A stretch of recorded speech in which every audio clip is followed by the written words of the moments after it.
नमस्ते एभ्रिवान। आज चाहिँ मैले घरमै मसाला टोफू बनाउँदै थिएँ। मैले चाहिँ हिजो नै यो बडमास भिजाएँ अनि आज बिहान चाहिँ यसरी चलाएपछि यसको बोक्रा छोडिन्छ। त्यसपछि यसरी मैले ब्लेन्ड गर्छु। त्यसपछि मैले पातलो मलमलको कपडाले छानेर त्योबाट दुध निकाल्छु बडमासको। अनि त्यसपछि एउटा ठुलो भाँडोमा ग्यासमा बसाइदिन्छु। अनि यसमा चाहिँ मैले जीरा, चिल्ली फ्लेक्स, हरियो धनिया पनि राख्छु।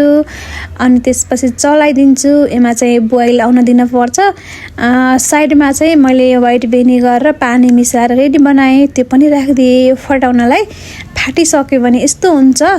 यसरी फाटिसक्यो भने मैले चाहिँ यसरी पातलो कपडामा छान्छु। छानिसकेर पुरै पानी नितार्न पर्छ। यसलाई सेट हुन दिनुपर्छ।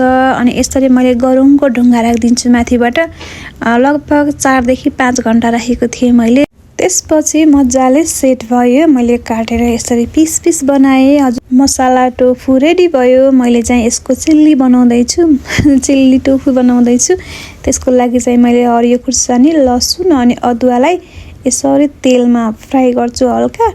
अनि हल्का हल्का लाइट ब्राउन हुन थाल्यो भने मैले चाहिँ प्याज राखेँ। अनि त्यसपछि क्याप्सिकम राख्छु। अनि यस्तो ठुल्ठुलो पिस पारेर अनि बेसार राख्छु। अनि नुन पनि राखिदिन्छु, रातो खुर्सानीको धुलो। अनि यसलाई फेरि एकछिन चलाउँछु। अनि कालो मरिचको धुलो राखेँ, थोरै चिनी पनि राखेँ। अनि फेरि चलाउँछु एकछिन। अनि चारैतिर मिक्स गर्छु। अनि त्यसपछि लगत्तै मैले टमेटो सस राख्छु। अनि सोया सस पनि राखेर फेरि चलाउँछु। अनि मैले टोफू राखेँ। टोफूलाई चाहिँ मैले सुरुमै फ्राई गरिसकेको थिएँ। अनि ओरिगानो राखेँ। अनि लास्टमा मैले सेतो तिल पनि राखेँ। त्यसपछि मेरो चिल्ली टोफू रेडी भयो खानालाई। भिडियो मन परे लाइक, कमेन्ट, फलो गर्नुहोला।